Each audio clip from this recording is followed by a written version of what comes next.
Berdasarkan hasil final kelompok 1 menerangkan bahwa buku teks yang berfungsi sebagai salah satu sumber daya, rujukan untuk dikaji sebagai landasan desain pembelajaran dengan tujuan yang spesifik dan hasil pembelajaran.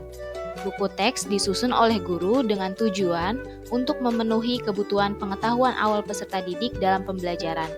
Buku teks sebagai sumber rujukan yang cocok untuk peserta didik masa kini yang hidup di era digital, karena peserta didik masa kini lebih erat kaitannya dengan teknologi atau hal-hal yang berkaitan dengan digital. Perbandingan pembahasan final kelompok 1 dengan jurnal yang didapat. Saya sependapat dengan kelompok 1 yang memilih ilustrasi 1, di mana proses pembelajaran menggunakan buku teks bukan satu-satunya penggunaan sumber belajar.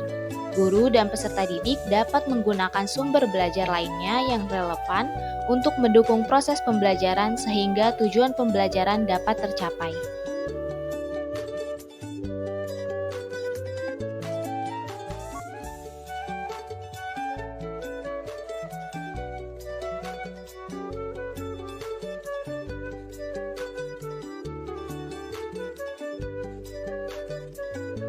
Sejalan dengan prinsip penggunaan buku teks yang telah dijelaskan tersebut, kelompok 1 memilih buku teks digunakan untuk mengungkapkan, menyoroti, dan mengeksplorasi pertanyaan-pertanyaan penting dan tantangan keilmuan yang mendukung kinerja inti.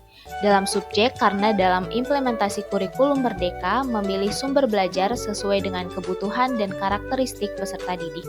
Apabila keseluruhan pembelajaran hanya berpusat pada satu buku dan tidak didukung sumber lain, maka tidak mampu menampung kebutuhan peserta didik yang beragam.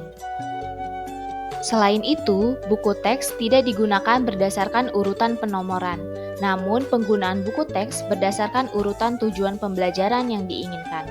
Penggunaan buku teks yang diurutkan berdasarkan tujuan pembelajaran akan membantu peserta didik dalam membangun pemahaman terhadap suatu materi, sebab kemampuan peserta didik masih terbatas, sehingga keruntutan materi dengan pertimbangan tertentu seperti tingkat kesulitan dan kekompleksan materi sangat diperlukan oleh peserta didik. Kesimpulan yang didapatkan yaitu sumber belajar yang digunakan dalam proses pembelajaran dapat beragam bentuknya. Buku teks menjadi salah satu sumber belajar yang dapat digunakan, namun bukan satu-satunya sumber belajar. Penggunaan buku teks disesuaikan dengan tujuan pembelajaran dan kebutuhan peserta didik, sehingga relevan dengan pembelajaran.